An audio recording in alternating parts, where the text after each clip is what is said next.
ପୂର୍ବ ଶତ୍ରୁତାକୁ କେନ୍ଦ୍ର କରି ବୃଦ୍ଧଙ୍କୁ ଗାଁ ଦାଣ୍ଡରେ ନିସ୍ତୁକ ମାଡ଼।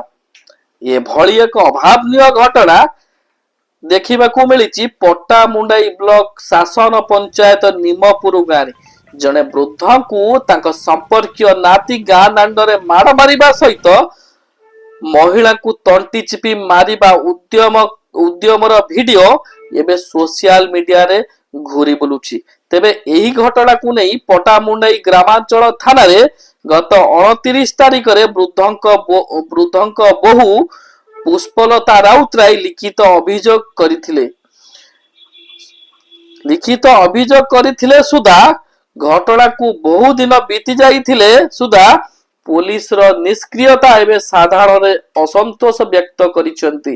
ତେବେ ଆଜି ଭିଡିଓ ଭାଇରାଲ ହେବା ପରେ ପୁଲିସ ବିଭିନ୍ନ ସ୍ଥାନରେ ଚଢାଉ କରି ଅଭିଯୁକ୍ତ ଯୁବକକୁ କାବୁ କରିବାରେ ସଫଳ ହୋଇଛି।